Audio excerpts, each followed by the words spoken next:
Nous avons donc le plaisir d'accueillir Madame Patricia Cadjo, qui est en charge de la coordination des projets et de la gestion des partenariats, ainsi que de la plateforme du partenariat public-privé du Conseil Café Cacao de Côte d'Ivoire. Je vous remercie d'avoir accepté de venir un peu en dernière minute pour participer à cette table ronde.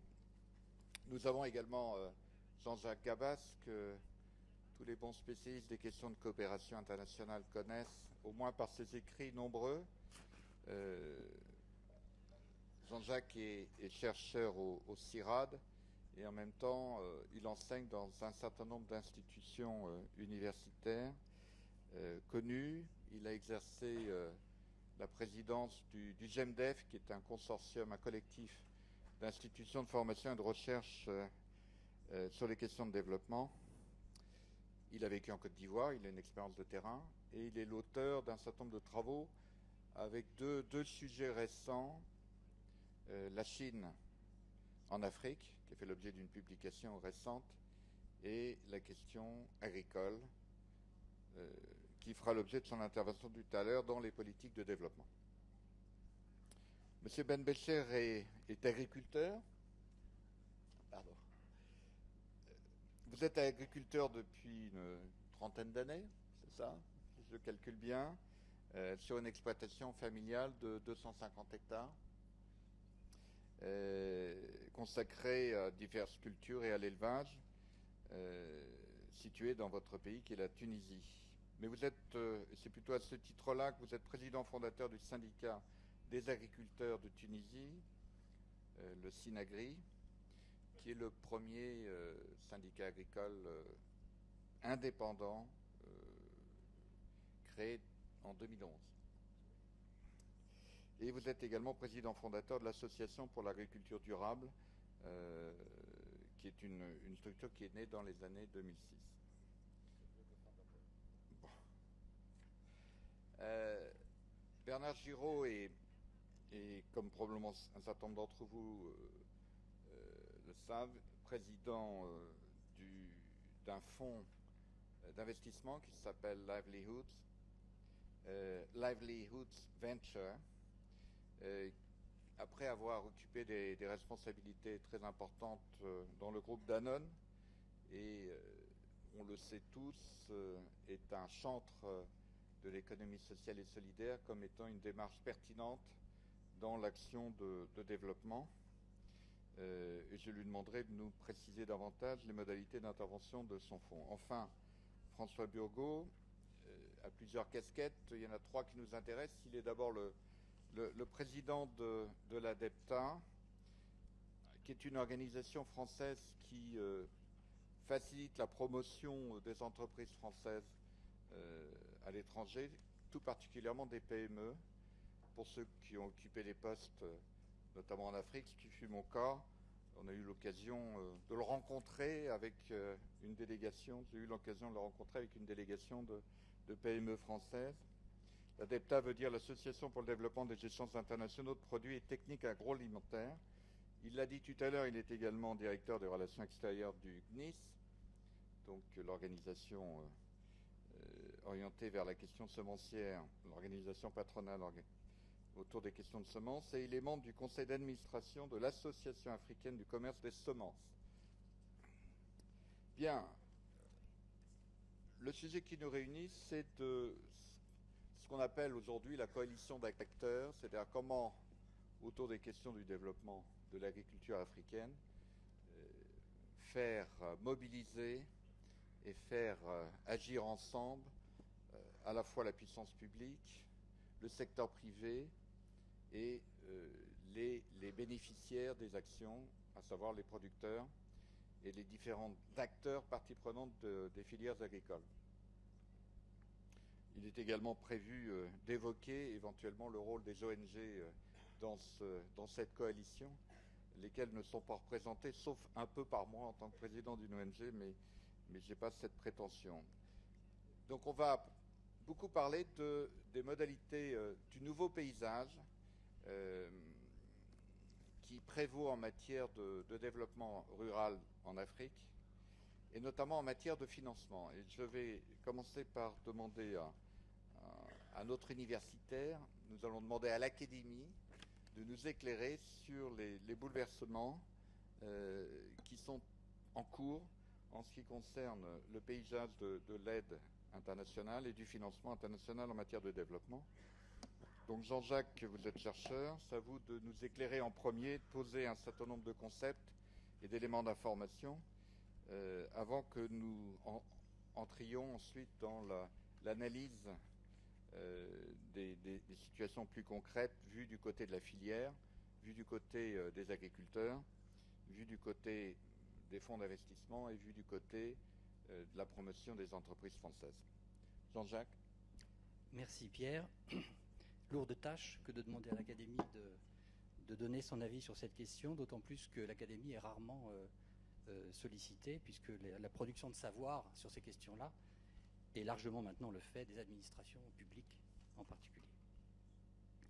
Alors, ce que je vais raconter comme histoire, c'est lié à des études récentes que nous avons quand même menées. Je rigolais en disant que la recherche n'était pas sollicitée. Et puis, sur le financement de l'agriculture dans quelques pays d'Afrique de l'Ouest.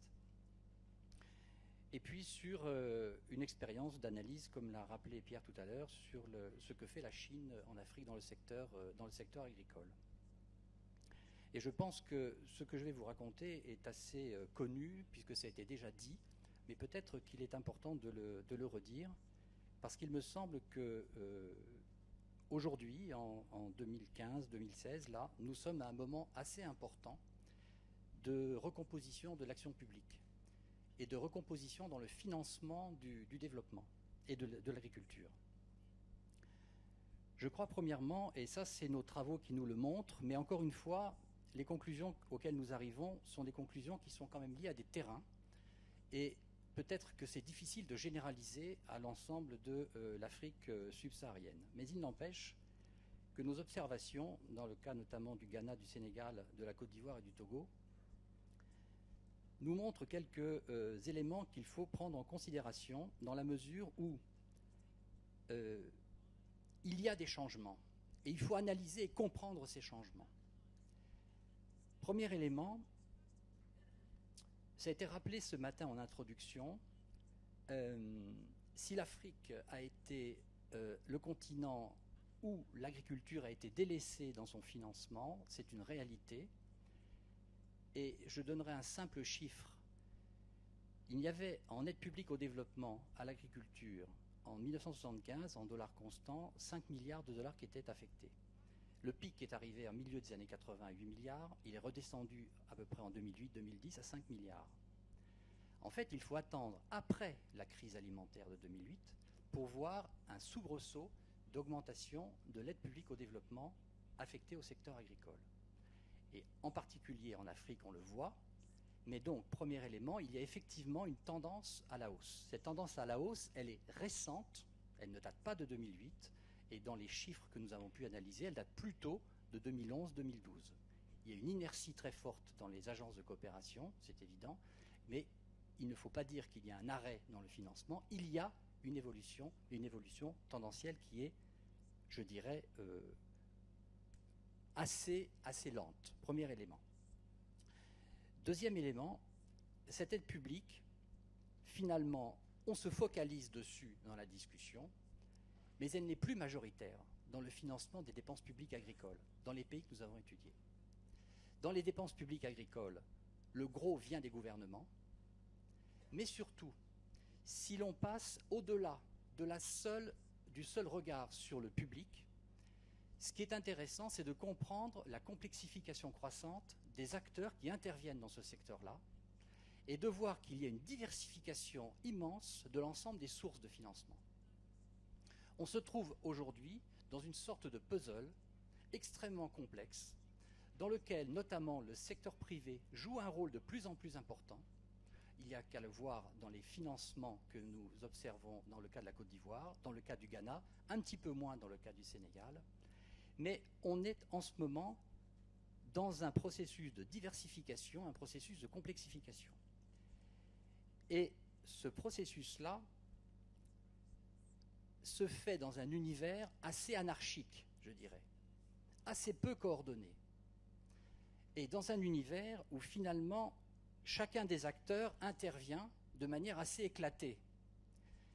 Et si le sujet, c'est plutôt les synergies qu'il peut y avoir dans la construction de cet ensemble-là, je pense qu'une des premières conclusions que nous avons, à laquelle nous sommes arrivés avec nos travaux d'analyse, c'est qu'on n'en est pas du tout là.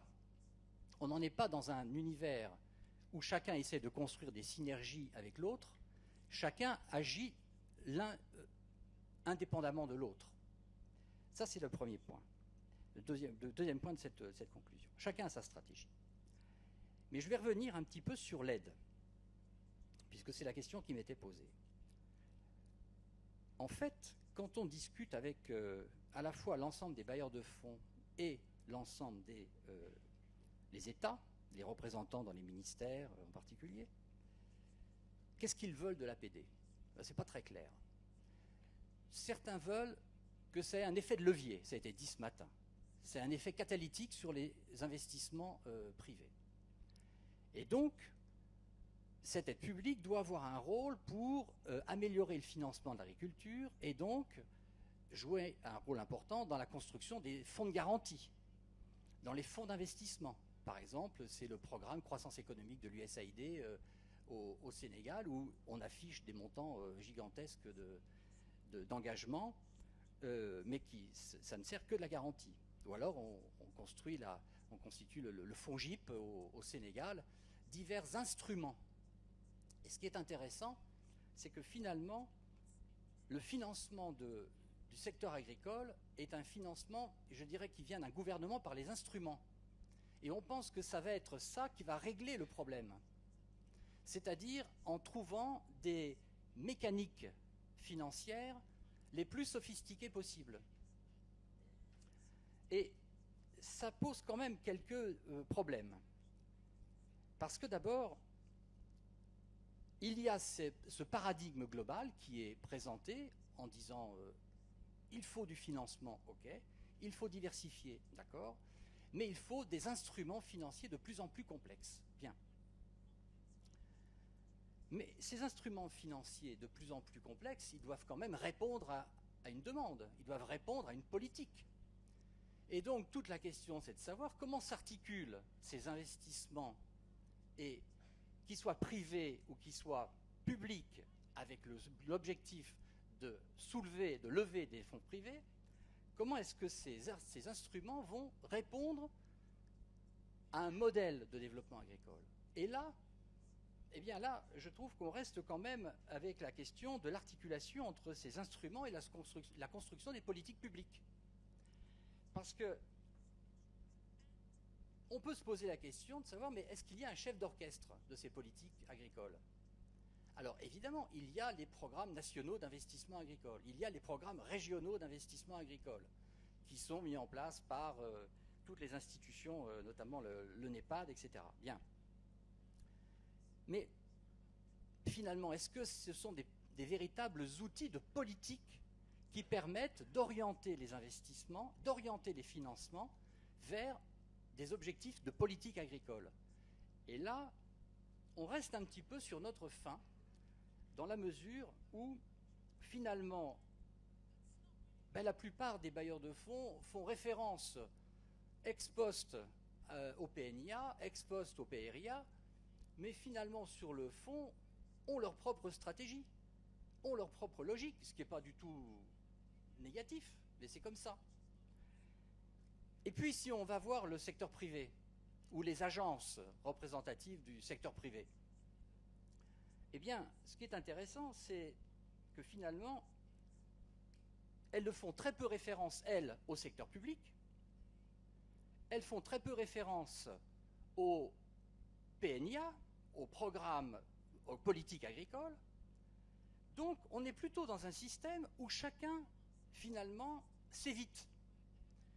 Et ce qui est tout à fait significatif de cette évolution, c'est de voir qu'au niveau de la puissance publique, personne ne suit l'ensemble de ces financements agricoles. Évidemment, Maputo, c'est 10%. Bon. du budget qui doit aller à l'agriculture. Mais ce sont les dépenses publiques. Mais ces dépenses publiques ne sont pas la majorité des autres, du total du financement de l'agriculture. Donc on est en train de construire des politiques en omettant une grosse partie des acteurs qui construisent le paysage et qui façonnent en fait le financement de l'agriculture. Et ça, c'est quand même, ça interroge sur la capacité qu'ont les États à construire même ses propres politiques de financement de l'agriculture. Et ça aboutit à quoi? Alors ça aboutit à des situations qui sont quand même interrogatives. Parce que quand on a recherché finalement quelle était l'exhaustivité recherchée, on n'a pas complètement réussi, des financements, par exemple dans le secteur de l'agriculture en Côte d'Ivoire, on se rend compte qu'il y a des spéculations qui sont surfinancées et d'autres qui sont totalement sous-financées. Est-ce qu'il y a quelque part, au niveau de la puissance publique, quelqu'un qui est capable d'avoir ce regard global sur l'ensemble du financement? Personne. Personne au Ghana, personne en Côte d'Ivoire, personne au Sénégal. Donc, moi je dis qu'il y a un véritable problème de pilotage. Un véritable problème de pilotage, parce qu'on voit apparaître des doublons, mais on voit apparaître aussi les angles morts. On voit apparaître aussi les angles morts, c'est-à-dire une partie de l'agriculture qui de toute façon n'est pas financée.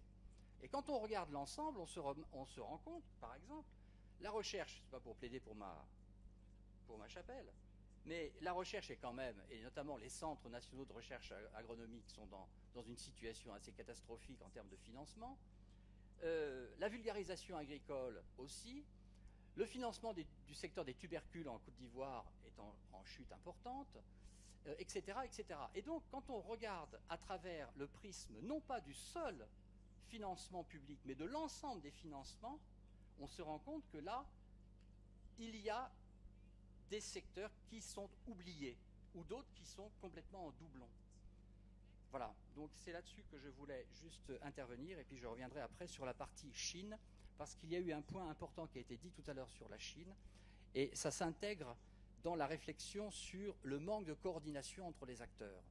On a eu tendance un petit peu, au cours de cette journée, à balayer un petit peu d'un revers de main la stratégie chinoise.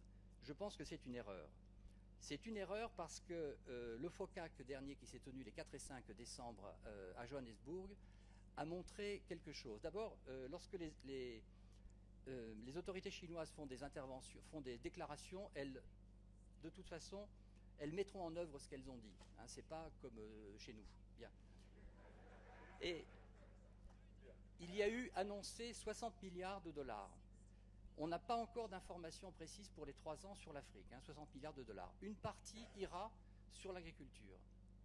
Il est clair qu'en l'état actuel des choses, même si on peut porter beaucoup de critiques sur la logique d'intervention de la Chine en Afrique dans le secteur agricole, de toute façon c'est un acteur, il sera là. Bon, voilà.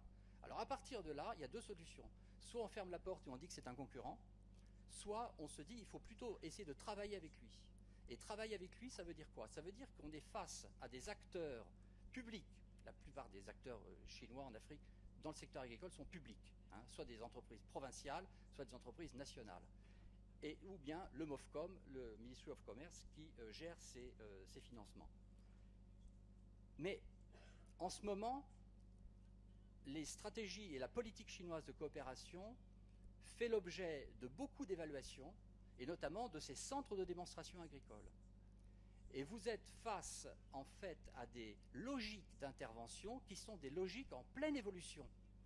Et qui sont en pleine évolution par un des facteurs importants, c'est le changement de génération.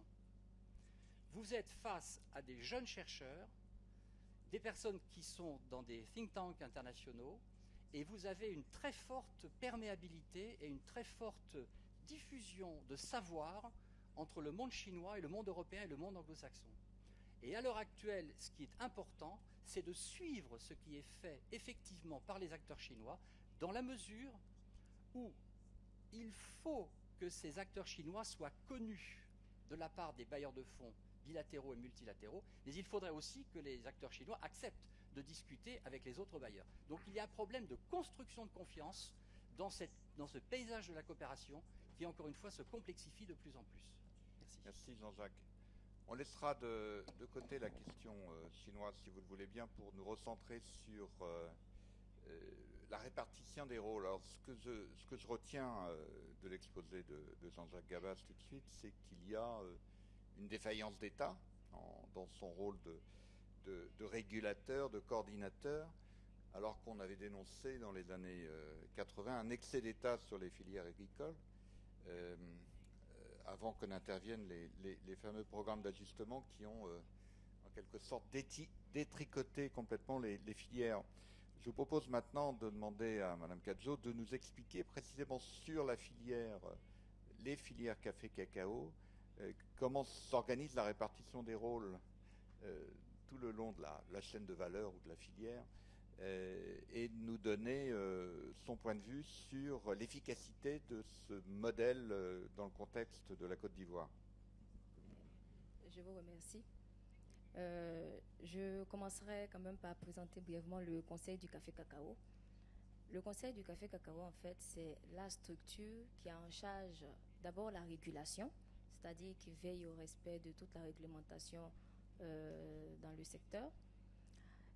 Le Conseil du café-cacao a également en charge la stabilisation, c'est-à-dire veiller à la stabilisation du prix bord champ à travers un système de prix garanti qui est défini en début de campagne.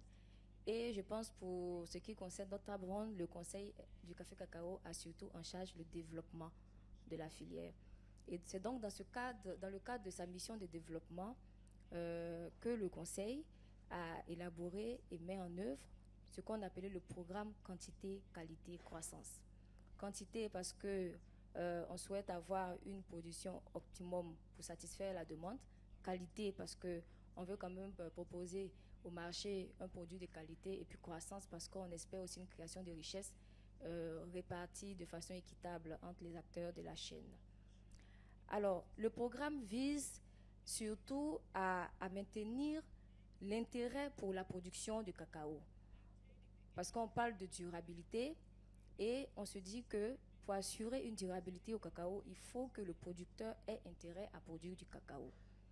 Et donc cela passe d'abord par deux défis majeurs que le programme se propose de relever ou de contribuer à relever, à savoir l'intensification durable de la production et puis l'amélioration des conditions de vie des producteurs. Et donc plusieurs activités sont déroulées autour donc de ces objectifs.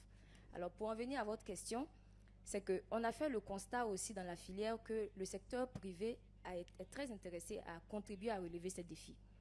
Il a initié plusieurs projets sur le terrain. On en a dénombré plus d'une centaine de diverses tailles sur le terrain et qui visent les mêmes objectifs que le programme que le Conseil se propose de mettre en œuvre, que le Conseil met en œuvre. Et c'est comme ça donc qu'on a mis en place la plateforme de partenariat public-privé pour justement répondre à ce souci de coordination dont M. Gabas parlait, ce souci aussi d'orientation des ressources tel qu'il en parlait, parce qu'effectivement, on s'est rendu compte qu'il y avait une petite anarchie sur le terrain, tout le monde faisait la même chose pour les mêmes objectifs. Et donc, le Conseil a mis en place cette plateforme qui regroupe donc les acteurs du secteur privé, les acteurs du secteur public, les ONG, des producteurs et également les partenaires techniques et financiers. Alors, à l'entame, vous avez dit que le secteur public était peu représenté, mais le Conseil du café-cacao est une structure publique. Voilà. Alors, donc, cette plateforme donc, a pour vocation d'améliorer cette coordination entre les activités, justement tous ces financements qui sont faits dans la filière. Parce que le programme de QC, qui est le programme qui montre la vision, les orientations stratégiques de développement du secteur. Et donc, notre souci, c'est que tous ceux qui interviennent, qui veulent contribuer à ce développement, puissent venir autour de la table, qu'on puisse se concerter et discuter. Et donc, c'est sur cette base-là que les partenariats sont noués au sein de la filière café-cacao. Alors, vous avez parlé des rôles. Alors, le rôle que nous, on attend surtout du secteur privé dans la plateforme, c'est que non seulement il connaît mieux le marché que nous, puisque c'est lui qui est sur le marché, et donc il vient avec cette connaissance du marché et avec la concertation qui est instituée entre nous, on arrive donc à orienter les actions de sorte à satisfaire ce marché. Et donc, l'autre élément, c'est que le secteur privé a montré son intérêt au financement des projets de développement. Et donc, on développe des projets ensemble. de sorte donc à contribuer aux objectifs du programme de QC. Est-ce que la question des prix est évoquée dans la plateforme? Alors, la question de prix rentre dans le cadre de la mission de stabilisation du Conseil du café cacao. Et à ce niveau également, la concertation avec le secteur privé se fait. En fait, il est bon de dire que l'approche consensuelle est une approche adoptée par le Conseil du café cacao dans la gestion de la filière. Alors, pour les prix, on a parlé de prix stabilisés, c'est-à-dire que c'est basé sur un système de vente anticipée de la production, de sorte à avoir un prix minimum garanti qui est payé aux producteurs durant une certaine période pendant la campagne agricole. Mais ce prix représente 60% au moins du prix international et les 40% restants sont répartis sur un barème qui est discuté en début de campagne avec tous les opérateurs de la filière. Et donc, il y a vraiment une concertation quasi permanente qui a lieu avec le secteur privé pour toutes les grandes décisions qui concernent la filière, puisque de toute façon, c'est le secteur privé qui est amené après à mettre en œuvre ces mesures-là. Et donc, il n'est pas question de prendre des décisions et lui imposer quoi que ce soit, mais il est bon de toujours favoriser la concertation pour être sûr qu'on arrive donc à mener nos activités de la bonne manière. Les banques ne sont pas représentées dans la plateforme, mais comment se discute le financement des campagnes? Alors, les banques ne sont pas représentées dans la plateforme, on les a déjà invitées, on attend toujours qu'elles viennent. Mais il faut dire que au niveau du conseil d'administration du Conseil du café cacao, l'Association nationale des banques est représentée. J'ai dit que le Conseil du café cacao est une structure publique, mais de type particulier, dans la mesure où il a un conseil d'administration où le secteur privé est bien représenté, c'est-à-dire les banques, les transformateurs, les producteurs, voilà, sont représentés au niveau du conseil d'administration. Voilà. D'un précédent séjour dans votre pays, j'ai retenu qu'il y avait un très grave problème de renouvellement des cacaoyères, peut-être davantage que dans le secteur du café. Comment ce programme d'investissement peut-il être pris en charge? Y a-t-il une participation des producteurs ou vous attendez tout de ressources financières extérieures? Alors, j'ai parlé tout à l'heure de deux grands défis que le programme de QC se propose de relever. J'ai parlé d'intensification durable de la production. C'est justement pour adresser cette question de renouvellement du verger qui préoccupe tous les acteurs de la filière, puisque c'est quand même la base. C'est de là que part toute la filière et toute l'activité des autres acteurs dépend du fait que le verger soit toujours productif. Alors, tout le programme de QC donc vise à intensifier ce système de culture à travers premièrement la régénération du verger.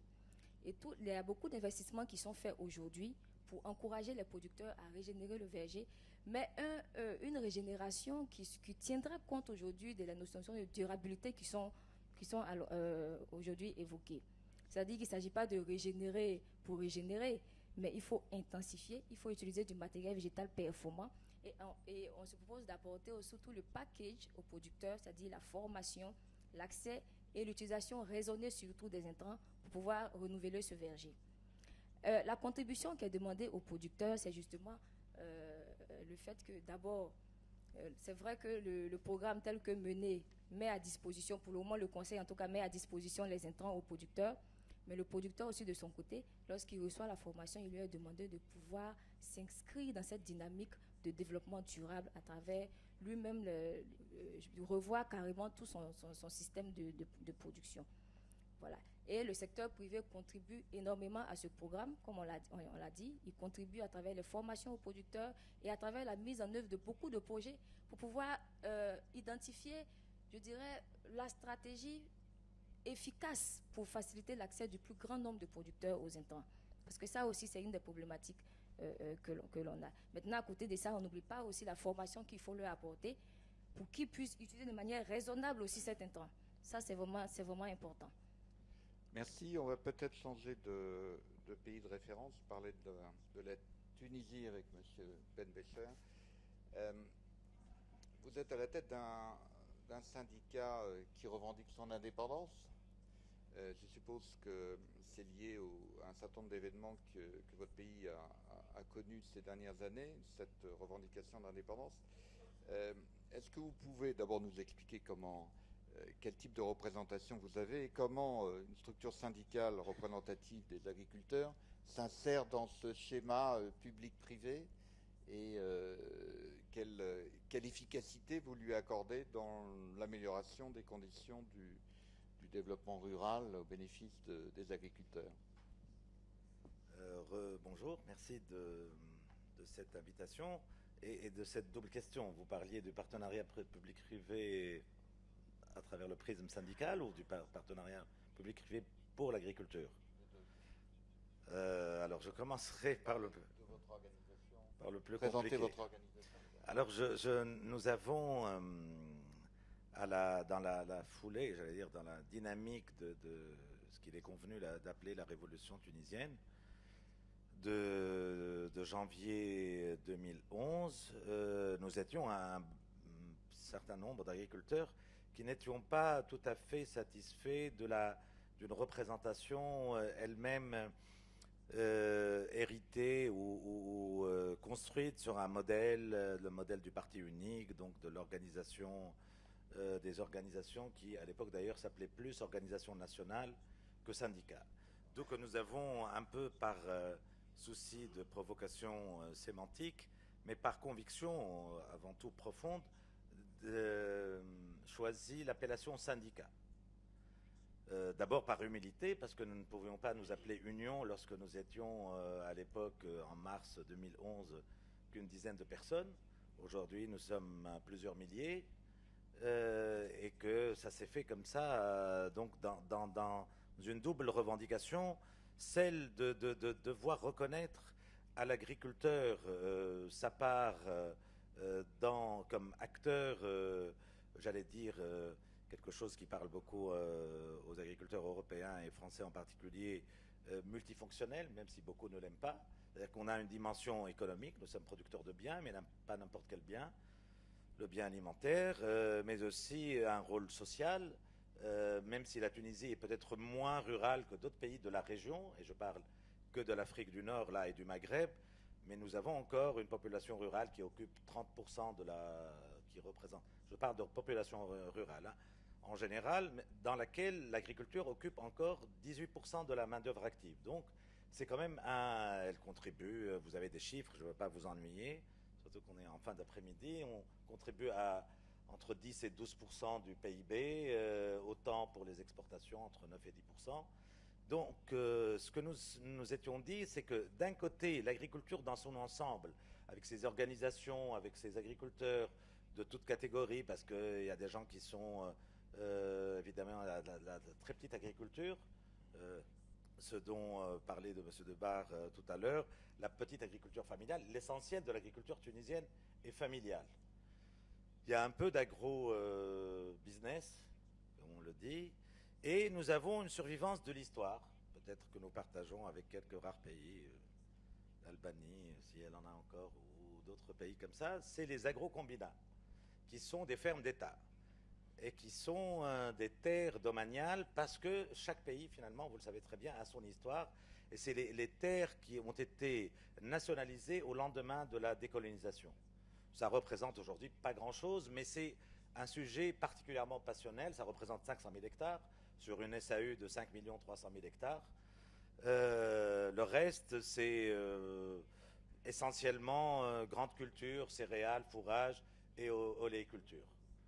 Et dans lesquelles il y a alors des niches importantes, soit de culture géothermique destinées à l'exportation ou au marché local. Et peut-être que tout ça nourrira un peu l'élément sur lequel on va arriver des PPP, de ce qu'on peut en faire et de leur déclinaison possible. Donc voilà, nous avons dit que nous avions un rôle à jouer, que nous n'étions pas reconnus. Je considère personnellement, et mes collègues, s'ils m'écoutaient, ne me démentiraient pas, sans tomber dans une quelconque paranoïa, qu'il y a eu, au lendemain de l'indépendance, une sorte de lecture à la fois prométhéenne, que tous les pays, pas nouveau, parce que j'aime pas appliquer cette appellation à mon pays, qui est une vieille nation, un vieil État, mais qui a cédé aux sirènes de l'industrie industrialisante des voisins très proches de nous y ont cédé beaucoup plus. Donc on a considéré que l'agriculture était faite pour les gueux, pour ceux qui n'avaient rien. Il y a un vieux dicton français qui dit, le vieux qui dit à son fils, t'aurais mieux fait de te trouver un emploi que d'être paysan. Donc c'était plus une espèce il y avait donc un oubli, y compris dans les politiques publiques. Et ce qui a aggravé les choses, c'est qu'au milieu des années 80, nous avons vécu, à la suite de certaines difficultés financières, une politique, un programme d'ajustement structurel qui a décidé du retrait de l'État, du désengagement, notamment de l'appui à l'agriculture, qui est une agriculture, comme vous l'avez certainement compris, une agriculture très administrée au niveau des prix, au niveau des structures. Les interprofessions n'existent pas, c'est plutôt des offices publics. Je vous disais qu'il y avait encore des terres jusqu'à aujourd'hui qui étaient gérées par des offices publics aussi, mais aussi une formation à l'amont, une formation qui est publique, une recherche publique. Tout est étatisé. Et donc le fait qu'il y ait eu ce retrait a créé beaucoup de bouleversements, évidemment, a fait décroître certains résultats, notamment parce que ce dont on parlait ce matin, par exemple sur un sujet qui nous interpelle tous quand on est paysan, agriculteur, c'est le coût du crédit. Jusqu'au début des années 90, les crédits de campagne étaient bonifiés. Depuis, la bonification a disparu, etc., etc.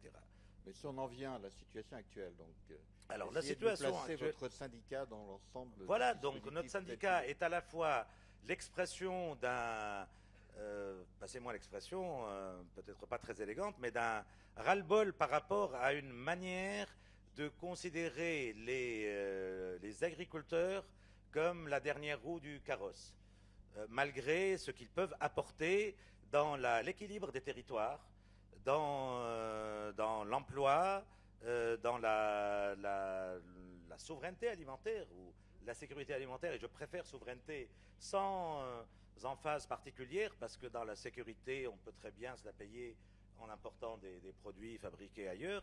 Donc ce que nous appelons, nous et d'autres, une sécurité alimentaire durable. Évidemment, personne n'est assez fou pour penser que nous produirons tout ce que nous aurons à consommer. Parce que là, évidemment, je parle devant un parterre de connaisseurs et d'experts. Il y a aussi eu des mutations depuis au moins une ou deux générations, des habitudes alimentaires. Par exemple, on parlait de l'huile de palme, on consomme plus d'huile végétale, d'huile de graines, que de l'huile d'olive. Donc, c'est dans cette perspective-là que se met notre syndicat, défendre les intérêts des agriculteurs, essayer de faire bouger les lignes, dire que nous sommes assez divers pour être plus d'une organisation à pouvoir représenter ce monde agricole divers et diversifié, et qui demande, un peu comme le tiers-État il y a quelques siècles chez vous, à être quelque chose. Et enfin, ce que nous disons par rapport à la situation, c'est qu'aujourd'hui, nous sommes dans une situation d'abord de transition politique. Ça, vous le savez, vous suivez ce qui se passe. Nous en sortons peut-être beaucoup mieux que d'autres, mais nous sommes aussi dans une situation de transition, nécessité de transition économique. Et déjà, après ce qu'on est convenu d'appeler la crise de 2007-2008, il y a eu au moins un mal pour un bien. Le bien, ça a été de remettre les agricultures au cœur des préoccupations politiques. Dans les pays du Nord, vous l'avez intégré.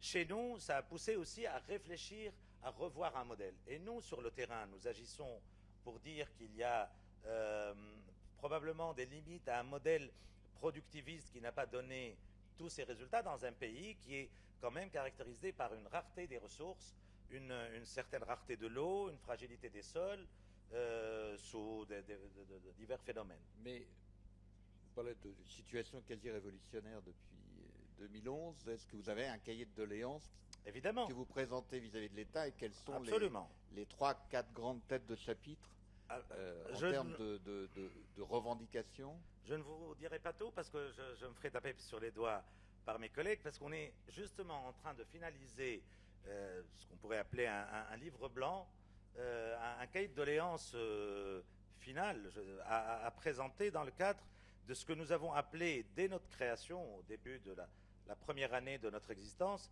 c'est des états généraux de l'agriculture. Parce que s'il y a des diagnostics qui sont quasiment assez partagés sur ce que je venais de vous dire, sur le fait que le modèle, pour faire vite, le modèle de la révolution verte ne pouvait pas marcher chez nous, c'est-à-dire plus d'input donnant plus d'output, que le fait de vouloir appuyer sur le bouton de l'irrigation à tout va risquer de mettre en péril nos réserves parce que nous avons atteint le maximum quasiment de la mobilisation des ressources en eau, etc. Et que de l'autre côté, on avait une paupérisation, comment on appelle, une détérioration des termes de l'échange dans un contexte mondialisé, parce que nous sommes à la fois, nous sommes dans un très mauvais libéralisme. Nous sommes libéralisés par rapport à tout ce qui est importé, et nous sommes soumis à des espèces de dictats administratifs dans tout ce que nous pouvons produire à travers le levier de l'homologation des prix qui reste encore très, très prégnant chez nous. Alors, ce que nous disons qu'il y a, donc ça a changé, qu'il faut que les agriculteurs soient les acteurs d'une politique agricole à reconstruire. Et non pas qu'ils soient simplement associés, comme le faisait souvent, dans des grands messes, où on nous invitait sur le dernier draft préparé entre 4 personnes dans le cabinet d'un ministre, et qui nous sortaient leur théorie à appliquer, souvent pompée à droite ou à gauche. Ils peuvent avoir fait d'excellentes études, mais il faut quand même que l'agriculture puisse jouer son double rôle de facteur de croissance économique, mais aussi, et c'est éminemment important dans un pays qui a fait une révolution, qui n'était pas une émeute de la faim qui a réussi, mais qui était certainement dans le sillage des dysfonctionnements et des fractures que nos gouvernements autistes de l'époque, et certains ont gardé ce travers, de laisser se creuser les écarts entre d'abord des populations urbaines elles-mêmes fragilisées et des populations rurales aussi fragilisées mais qui étaient moins audibles.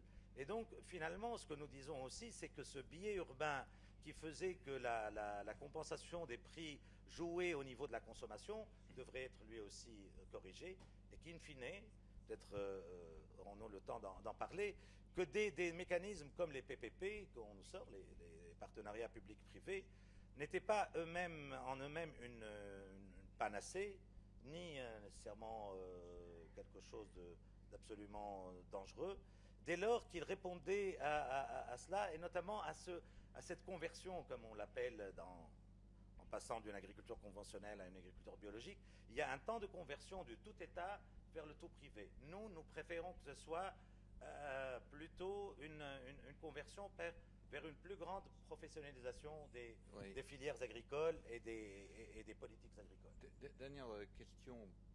On a évoqué le foncier tout à l'heure. Est-ce que votre organisation a révélé une question foncière fondamentale dans votre pays, et comment manifeste-t-elle ses éventuelles recommandations sur cette question de l'accès à la terre? Êtes-vous favorable, comme c'était préconisé tout à l'heure par l'un des intervenants, à une individualisation du titre foncier de façon à mettre en place des mécanismes vertueux en matière de crédit rural? Oui. Est-ce que c'est un sujet? Je dois vous dire d'abord que la situation de la Tunisie est peut-être assez sensiblement différente d'autres pays, aussi bien arabes qu'africains. Nous avons des cadastres, et sans faire remonter très loin dans l'histoire, jusqu'aux Romains, nous avons non seulement du cadastre, mais nous avons aussi un registre foncier. Sans doute n'est-il pas aussi bien tenu que nous le souhaitons, parce qu'il participe de la sécurité foncière, qui est multiple, parce que celui qui a l'usage de la terre doit, enfin, on suppose qu'il en fasse un bon usage, mais qu'il ait un minimum de sécurité, aussi bien dans les fermages que dans l'usage direct, etc. Mais aussi, il y a, donc, ce n'est pas l'individualisation qui pose problème. Mais je vais vous dire quelque chose pour faire vite. D'abord, on a non seulement individualisé ça, mais on n'a pas inventé la roue, hein. On le sait très bien, tous les agriculteurs. C'est par exemple une des limites, en tout cas avouées, disons, du difficile accès au crédit bancaire. Il faut que vous sachiez que nous avons 7% de nos agriculteurs qui ont accès au crédit bancaire. Et alors les banquiers qui sont souvent, que ceux qui sont dans cette salle m'excusent, mais en tout cas probablement est-ce plus spécifique chez nous, se sont convertis en prêteurs sur gage. Donc quand vous n'avez pas de titre foncier, vous êtes inaccessible au crédit. Et depuis que l'État s'est désengagé, donc il y a plus de régulation. Nous, ce que nous disons rapidement, ce que nous avons fait d'abord et ce que nous disons. Ce que nous avons fait, c'est que nous avons amené, étant moi-même ayant l'honneur de faire partie d'un autre think tank qui s'appelle Agrimont Terra, nous avons fait faire l'exercice de l'équipe CIRAD INRA en Tunisie. Et nous avons un papier qui vient de sortir, que nous pourrons partager avec nos amis de Farm et tous ceux qui peuvent être intéressés, et qui montre ces tendances. Qu'il y a, in fine, deux choses. Qu'il faut rassurer, qu'il faut rendre cette double fonction de la terre. On n'est pas là à défendre des latifondières sur des situations de rente, mais qu'il faut aussi dépassionner un peu le débat, qui est très passionné, notamment par rapport au capital foncier de l'État. À chaque fois qu'il s'agit de mettre en location, c'est le holà qui se lève. Je peux en comprendre une partie, et j'aimerais en finir en un mot là-dessus, et de dire qu'il faudra certainement qu'on ne fera pas l'économie d'une réforme agraire. Alors, ce n'est pas la peine d'être Hugo Chavez, mais on peut très bien en faire une pour d'abord remembrer. Il y aura évidemment, ce n'est pas dans un pays comme la France que les gens ignorent ça. Ça fera certainement, ça créera des problèmes, peut-être même des inéquités, mais on est trop fragmenté, on est trop atomisé, je dirais, au propre et au figuré, pour que ça puisse continuer. Alors maintenant, ce n'est pas la peine, et permettez-moi de terminer là-dessus, ce n'est pas la peine non plus de verser dans l'excès inverse, et c'est peut-être un des travers que nous avons souligné, notamment devant l'Assemblée nationale chez nous, l'Assemblée des représentants du peuple, c'est que les projets ou les partenariats publics-privés qui peuvent être présentés dans ce registre-là uniquement, comme une forme déguisée ou bénie par les pouvoirs publics d'accaparement de la terre, avec une espèce d'agriculture minière, comme disait René Dumont, ça, merci. Nous n'en voulons pas. D'abord parce que nous ne sommes pas un pays à très fort potentiel en eau, ni en terre arable, et donc autant il y a, comme je vous ai dit, à professionnaliser, à intégrer, comme disait Madame Cadjo tout à l'heure, à avoir des interprofessions, comme vous le savez le faire en Europe et en France, où il y a de la puissance publique, mais des acteurs privés, sans lesquels on ne fera rien. Mais autant on aura besoin, et nous nous posons la question, est-ce que ces partenariats pourront amener des investisseurs, des gros investisseurs, parce que le tissu économique est surtout fait de petites et de moyennes entreprises au sens large, et plus principalement au sens agricole. Est-ce qu'il y aura vraiment de l'engouement pour de l'investissement sur des projets structurants, mais à rentabilité différée, sur la formation, sur la recherche, ne parlons pas des infrastructures lourdes, etc. Merci. Monsieur Bernard Giraud, vous êtes le président de deux fonds d'investissement. On a parlé tout à l'heure, Jean-Jacques Gabas nous a parlé de la recomposition du paysage en matière d'intervention sur le développement rural, tout particulièrement en Afrique. Le concept de coalition d'acteurs, je le sais, vous est particulièrement familier. La vocation des fonds d'investissement, autant que je sache, est en particulier l'agriculture paysanne. Est-ce que vous pourriez nous expliquer, d'une part, pourquoi ce choix en faveur de l'agriculture paysanne de la part d'un fonds d'investissement qui représente une douzaine d'entreprises françaises, parmi lesquelles Danone, dont vous êtes, je crois, issu, et d'autre part, dans cette promotion de l'agriculture paysanne, que vous engagez sur des ressources qui sont quand même très très conséquentes, comment vous positionnez le rôle de l'État d'accueil, mais également de la coopération internationale?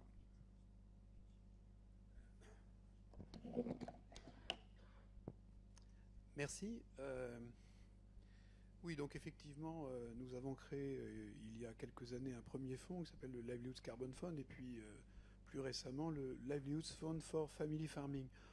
Je vais surtout parler de ce deuxième fonds qui est entièrement dédié à l'agriculture familiale. Mais le modèle du premier fonds est assez... la structure, en tout cas, est assez voisine. Je pense qu'il faut partir d'un mot qui est bien connu des acheteurs de matières premières des grandes entreprises, c'est le mot commodities. Vous savez, en anglais, on dit commodities. Et je pense que ça veut dire quelque chose. Ça veut dire que pendant plusieurs décennies, on a tout fait pour que la matière première agricole soit banalisée. C'est-à-dire qu'on ne sait pas d'où ça vient, on achète un prix, on achète de la qualité, on achète des volumes et on achète des échéances de livraison. Et je pense que ce que nous sommes en train de vivre, c'est une évolution lente, qui prendra probablement pas mal de temps, mais qui est engagée et que je vois dans la plupart des entreprises que je connais et qui achètent beaucoup de matières premières. Les entreprises qui composent le fonds font à elles toutes plus de 100 milliards d'euros par an de chiffre d'affaires. Donc elles achètent beaucoup de matières premières. Et la question qui est posée à ces entreprises aujourd'hui, c'est ce qu'on pourrait appeler la reconnexion. Plusieurs décennies de déconnexion. Je considère le sucre, la vanille, le cacao comme une commodité, mais je ne sais pas d'où ça vient. La tendance aujourd'hui, c'est la reconnexion. C'est-à-dire que la traçabilité va exiger que je sache, moi, entreprise, d'où ça vient. Et donc je ne peux pas ignorer les producteurs qui sont en amont de la chaîne, et je ne peux pas non plus ignorer, si j'achète telle ou telle denrée, telle ou telle matière première, les impacts économiques, mais aussi sociaux et environnementaux de la production. Donc la question de la traçabilité est liée pour les entreprises aujourd'hui de plus en plus à la question de la sécurisation. Sécurisation des volumes, sécurisation des prix, mais aussi sécurisation de la qualité. Et au final, tout ça est, je dirais, recouvert par un enjeu beaucoup plus vaste, qui est l'enjeu de réputation. Et la réputation des entreprises, en particulier pour les entreprises qui ont des marques, c'est quelque chose de fondamental. Regardez ce qui s'est passé au cours de ces dernières années sur la question de l'huile de palme en Europe, et en particulier en France d'ailleurs, avec évidemment tout ce qui est rattaché aux grandes plantations d'huile de palme, mais aussi d'ailleurs les petites activités des petits producteurs, liées notamment à la déforestation, à la destruction des tourbières. Enfin, vous connaissez le problème. Donc, ce qui veut dire que nous sommes dans un mouvement où les entreprises, par des moyens divers, essaient de se reconnecter et doivent le faire d'une manière ou d'une autre. Alors, il y a toutes sortes de manières de le faire. Il se trouve que l'entreprise dans laquelle j'étais vice-président à une époque est intéressée à le faire à sa manière. D'abord parce qu'elle achète du lait frais à des producteurs un peu partout dans le monde autour de ses usines. Donc, elle n'a jamais perdu... du fait du lait frais, elle n'a jamais perdu la relation de proximité avec les producteurs. Ce qui est très différent pour les produits qui se transportent facilement, qui peuvent se stocker, qui peuvent s'échanger sur de grandes places de marché. Et donc nous avons essayé d'imaginer des moyens d'intervenir dans la filière et en particulier auprès des petits producteurs. Alors pourquoi les petits producteurs? Tout simplement parce que c'est massif. L'image dans le public, c'est que les grandes entreprises forcément sourcent achètent, s'approvisionnent auprès de grandes exploitations, de grandes plantations. En réalité, non. Nos collègues de Mars qui ont investi dans le fonds, le groupe américain Mars, pour l'essentiel, le cacao qu'ils achètent en Côte d'Ivoire, chez notre collègue, c'est du cacao qui vient de petits producteurs ivoiriens. C'est simplement les petits ruisseaux qui font les grandes rivières. Donc ils achètent beaucoup, en grande quantité et de manière durable dans le temps. Donc la question c'est comment, quand on est une grande entreprise, intervenir auprès de petits producteurs. Et c'est là que ça devient compliqué. Pourquoi ? Parce que rien n'est fait pour faire de l'investissement dans des petites exploitations qui sont par définition petites, nombreuses et dispersées. Les entreprises sont habituées à investir en capital dans des entreprises, dans des structures d'investissement. Mais plusieurs milliers de petits producteurs dans une région donnée, ça c'est quelque chose qui est très déconcertant. Donc nous nous sommes dit qu'il fallait créer des plateformes d'investissement, des outils spécifiques permettant à ces entreprises d'intervenir dans ce milieu et d'intervenir non pas seul, mais toujours en partenariat, ce que Pierre appelait les coalitions d'acteurs, mais je vais en parler tout à l'heure, des coalitions contractuelles, permettant à ces acteurs du privé de travailler avec des ONG, mais aussi de travailler avec des acteurs du public, des gouvernements par exemple. L'autre point d'entrée, c'est que nous ne voulions pas nous limiter, évidemment, compte tenu de ce que j'ai dit avant, à la pure dimension productivité. En fait, le constat que nous faisons, c'est qu'au final, quand nous regardons la situation des petits producteurs et des régions dans lesquelles nos entreprises s'approvisionnent, on a affaire à un système qui est globalement inefficient. Il est inefficient économiquement. Je suis en train avec le fonds, de lancer un grand projet avec 30 000 petits producteurs au Kenya. La moyenne de production laitière par vache est de 3 litres. 3 litres par jour en moyenne. Donc pour l'entreprise qui collecte le lait, ça veut dire que les coûts de collecte sont extrêmement élevés, puisque la productivité au niveau de la ferme est très faible. Donc productivité économique souvent faible. Nous avons regardé les exploitations, des petites exploitations d'huile de palme. On peut très facilement, avec un certain nombre de pratiques très accessibles à des petits producteurs, augmenter entre 40 et 150% la productivité au niveau de la ferme, car il y a beaucoup d'inefficience dans les techniques, mais aussi dans les récoltes. Ensuite, les modèles que nous regardons sont souvent inefficients socialement.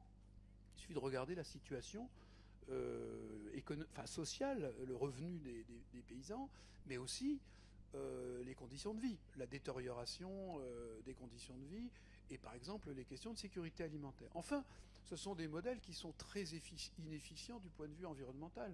Lorsque les gens, poussés par les difficultés, vont déforester encore un peu plus loin, et par exemple dans le projet du Kenya dont je vous parlais, eh bien, les petits producteurs envoient leurs vaches dans la forêt, ce qui ne fait qu'aggraver encore plus l'érosion. Et l'érosion, c'est encore moins d'eau au moment de la saison sèche. Et quand il n'y a pas d'eau pendant la saison sèche, il n'y a pas non plus de lait. Donc au final, tout ça se retrouve dans le lac Victoria qui est en bas. Et le lac Victoria diminue d'année en année parce que tout autour du bassin, c'est ce qui se passe. Donc la question... Pour en venir à notre sujet, là, oui. dans le cas précis du Kenya, de l'opération que vous menez avec une 30 000 producteurs de lait, quelle est votre relation à l'État? Comment s'organise, à l'État kényan j'entends, comment s'organise-t-il? Y a-t-il une demande spécifique? Y a-t-il un pouvoir de régulation? Vous avez une marge de manœuvre très, très, très large. Dans tous les pays où nous opérons, nous construisons une relation avec les autorités publiques. Et donc c'est les autorités publiques qui nous disent si effectivement ce que nous envisageons de faire entre dans les priorités. Simplement, le système que nous avons mis en place, c'est un système où nous prenons le risque d'investir une fois que le projet est correctement défini. Parce que prenons un projet comme, restons sur le projet du Kenya, nous allons investir plusieurs millions dans ce projet. Le projet va être mis en œuvre par une ONG qui a déjà fait un projet similaire, donc qui a la capacité de faire un projet avec des techniques extrêmement accessibles aux petits fermiers et très efficaces. Ça a déjà été réalisé dans une région voisine. Donc ils vont dupliquer et changer l'échelle. Ils l'ont fait avec 15 000, ils vont le faire avec 30 000. Nous investissons en ce sens que nous prenons le risque d'apporter l'argent à cette organisation pour qu'elle conduise les opérations qui vont avoir un effet sur la productivité, mais aussi sur le revenu des fermiers, mais aussi sur l'environnement. Ce que nous espérons ensuite, ce que nous contractons, c'est que ce projet va produire plusieurs types, ce qu'on pourrait appeler d'externalités de valeur. Première valeur, 350 000 tonnes de lait vont être produites sur cette zone d'ici 5 ans. C'est une énorme croissance de production. Deuxièmement, la refertilisation des sols, grâce aux techniques d'agroforesterie, avec particulièrement la production de fourrage sur la ferme, capture d'eau, etc., va permettre de séquestrer 1 million de tonnes de carbone, qui correspond, c'est un traceur de la fertilité, et donc c'est tout à fait lié aux revenus des fermiers. Enfin, les techniques anti-érosion vont permettre de stabiliser les ressources en eau. Ce que nous faisons à ce moment-là, c'est de créer une coalition entre un acteur privé qui va acheter le lait, qui s'engage pendant 10 ans à acheter le lait à un prix qui est légèrement supérieur au marché, qui va investir dans l'équipement des coopératives, en tanks à lait, en camions, mais qui va aussi recevoir le lait. Et cette entreprise, qui est une entreprise kenyane, partenaire de Danone, a besoin de ce lait. Donc elle va payer, non pas le lait, elle va payer son lait, bien sûr, elle va l'acheter aux coopératives, mais le fonds, elle va payer finalement un fee, c'est-à-dire une contribution, puisque le fonds aura investi. Le carbone a une valeur, et l'État, ce que nous proposons à nos partenaires publics, c'est qu'au lieu de faire des systèmes de subvention, que l'État s'engage à acheter les externalités de biens publics. Le bien public, ça peut être la formation des fermiers, ça peut être l'arrêt de la déforestation, ou ça peut être la bonne gestion des ressources en eau. Et donc de ce point de vue-là, si on investit, imaginons que nous investissions 5 millions, le fonds doit avoir un retour, puisque le fonds va réutiliser cet argent pour investir dans un autre projet, pourquoi pas en Côte d'Ivoire. Et bien à ce moment-là, nous partageons le coût, nous prenons le risque, et nous partageons le coût entre acteurs privés et entre acteurs publics, de manière à ce qu'il y ait un engagement, mais que le coût pour chacun soit plus faible. Au fond, pour l'État kényan, lorsqu'il investit, lorsqu'il finance un tel projet, le coût sera moindre que si l'État kényan avait voulu tout faire. C'est donc un partenariat public-privé, mais sur une base d'investissement financier avec retour. Merci. Merci. Je suis sûr que ça va susciter un certain nombre de questions compte tenu du caractère assez novateur de ce mécanisme qui se veut vertueux dans le contexte de l'Afrique, avec un rôle de l'État qui se redéfinit sur un rôle plutôt de superviseur général. François Burgot, vous êtes le dernier du panel. Vous êtes, comme je l'ai dit tout à l'heure, président de l'ADEPTA. En tout cas, c'est à ce titre que vous êtes dans ce panel. C'est une organisation dont vous allez nous préciser le rôle, mais qui œuvre pour promouvoir l'entreprise française, notamment dans le contexte africain, plutôt la PME. Et ça nous intéresse de savoir comment vous organisez cette rencontre entre acteurs français et africains, selon quelles modalités, et qu'est-ce que vous attendez du soutien public à la fois du côté des pays africains dans lesquels vous intervenez et du côté français. Oui, merci. Effectivement, l'ADEPTA est une association qui regroupe plus de 200 entreprises qui font des équipements et des intrants pour l'agriculture et l'agroalimentaire. On représente, ces 200 entreprises exportent à peu près 10 milliards d'euros par an. L'Afrique représentant un bon tiers de ces 10 milliards d'exportations. Et l'ADEPTA reçoit, en tant qu'organisation qui appuie effectivement à l'exportation les entreprises françaises, je dis exportation, la vraie exportation, c'est-à-dire hors de l'Union européenne et des pays développés, reçoit une subvention du ministère de l'Agriculture de 900 000 euros par an. Alors quel est notre rapport aux questions d'aujourd'hui et effectivement à l'Afrique? C'est à travers les clients de nos entreprises. Les clients de nos entreprises, dans la mesure où elles travaillent sur nos entreprises travaillent par exemple sur des équipements pour l'aviculture, et donc les clients ou des équipements pour l'industrie laitière dont on vient de parler.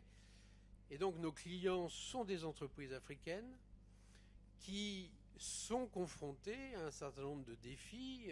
D'abord des défis de financement, j'y reviendrai. Trouver des banquiers pour acheter ces équipements pour l'aviculture ou pour l'industrie laitière, sachant que des fois ces équipements ne sont pas très élevés. Et l'autre approche, c'est que nos clients sont aussi dépendants justement des politiques publiques ou des politiques agricoles publiques qui sont menées en Afrique ou qui ne sont pas menées, j'aurais tendance à dire. Alors, et le résultat de ça, c'est qu'est-ce qu'on fait? Alors on a fait deux choses. Indirectement, on a fait quelque chose parce que ces entreprises, ces PME africaines qui vendent des produits agroalimentaires, en voyant le modèle de l'ADEPTA, nous ont dit ça nous intéresserait que vous nous aidiez à construire pour nous, entreprises africaines de l'agroalimentaire, une association du même type. Et donc on a aidé à la création d'une association qui s'appelle l'AFEX, qui a été soutenue un peu par la coopération française, qui regroupe aujourd'hui à peu près 70 entreprises d'une vingtaine de pays francophones, anglophones, et qui fait ce travail. Et deuxième chose, c'est que nos clients nous disent on a des questions liées à la contractualisation qu'on évoquait ce matin, liées à l'organisation des producteurs, et il faudrait nous aider. Et j'en viens à la deuxième question, c'est qu'est-ce qu'on attend des pouvoirs publics, je dirais, et des bailleurs de fonds. Je vais prendre deux exemples de ça. Un premier exemple, c'est un aviculteur qui fait des poules pondeuses au Mali, et qui a voulu être autonome sur le plan de l'aliment qu'il donne à ses poules. Et donc, il a voulu accroître ses productions de maïs local. Alors, il a d'abord accru sa propre exploitation, puisqu'il est passé de 9 hectares à 160 en 7-8 ans. Et ensuite, il a contractualisé avec 75 producteurs. C'est lui qui encadre ces 75 producteurs. C'est lui qui fait venir un conseiller français tous les ans pour donner des conseils à ces 75 producteurs de maïs. Pour nous, ça, c'est une situation anormale. C'est une situation anormale qui est liée au fait qu'il n'y a plus personne qui se préoccupe au niveau des États, de la majorité des États africains, de cette question. Deuxième exemple, que vous connaissez bien pour la plupart d'entre vous.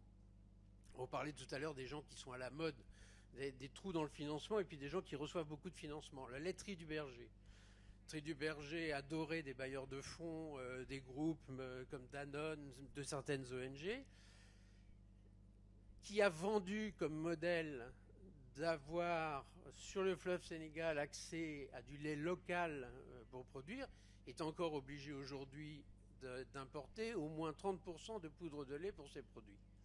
C'est-à-dire qu'elle n'arrive pas à obtenir des 800 producteurs de lait auxquels elle s'adresse un produit en qualité, en quantité suffisante tout au long de l'année.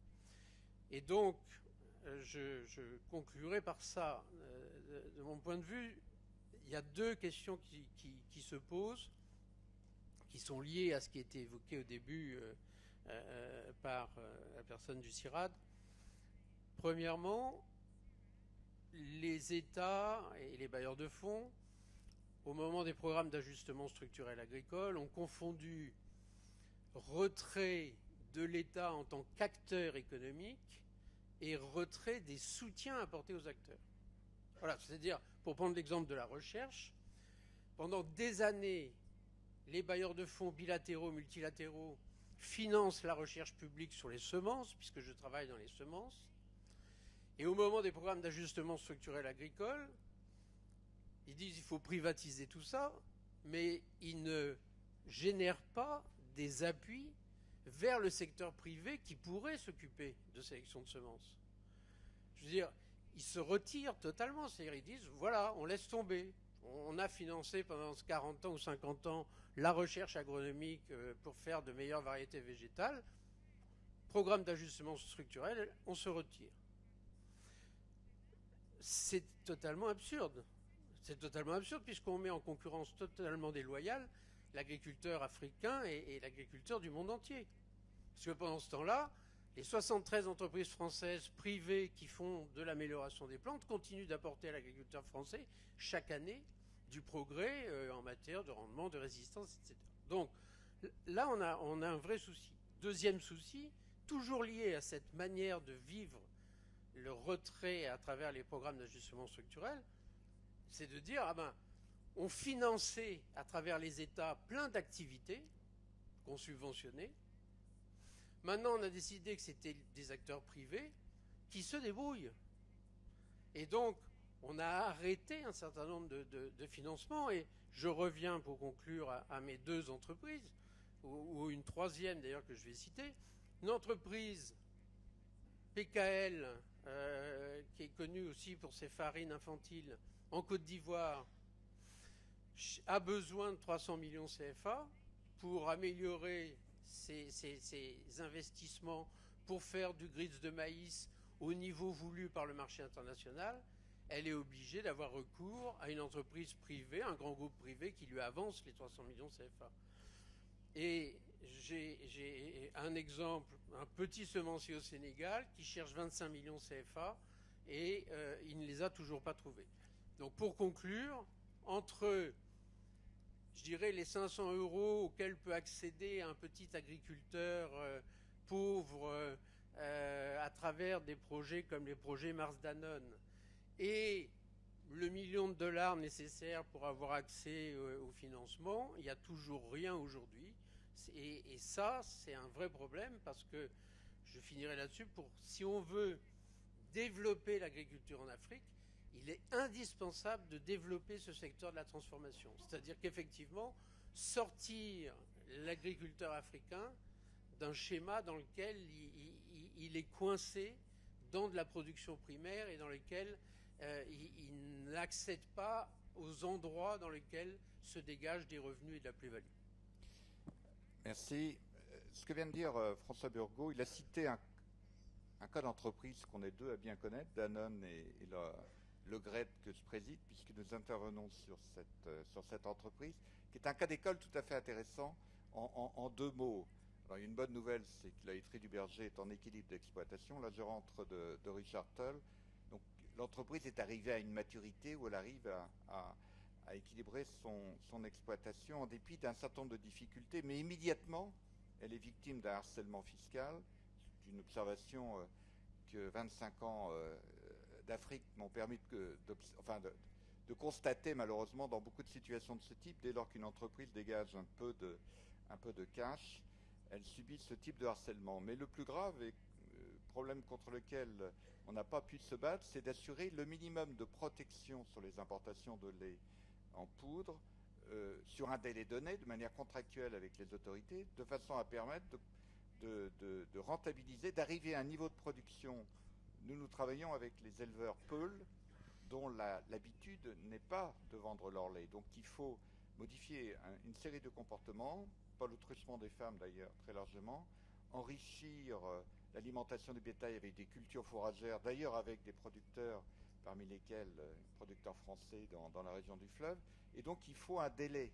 Et la conception du temps, qui est celle de l'entreprise à vocation de développement durable, n'est pas celle de l'État avec lequel nous travaillons, en l'occurrence l'État sénégalais. Il y a là une confrontation extrêmement difficile, et même s'il y a un apport, en particulier de Danone, au titre du capital pour permettre cette montée en maturité, on rencontre immédiatement cette espèce de sanction qui empêche de s'inscrire dans la durée. Alors on forme malgré tout l'espoir d'y parvenir. Il faut dire aussi juste une petite chose, c'est souvent l'État en question est victime de ses propres contradictions entre défendre une entreprise au titre de l'entrepreneuriat national, mais en même temps ne pas subir les contre-coups des consommateurs dakarois si jamais il y a une augmentation du lait sur le marché. Juste un mot, puisque Danone est largement cité. Merci de la publicité à tous nos orateurs. La laiterie du Berger est une exception. Tout ce qui se produit comme produits laitiers au Sénégal est localisé autour de Dakar et travaille de la poudre de lait d'importation. Un jeune entrepreneur, vétérinaire d'origine, a décidé de valoriser le lait local et d'encourager une filière de production.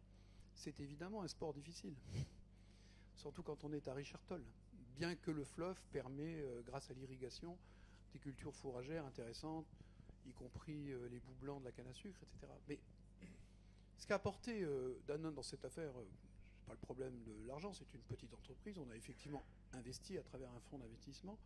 Mais je pense que c'est plus que ça. Les entreprises ne doivent pas être vues uniquement sous l'angle financier. Je pense que si vous parlez à Bagoré, qui est un ami, si vous lui demandez ce que Danone lui a apporté, je pense qu'il parlera d'abord des processus qualité de son usine.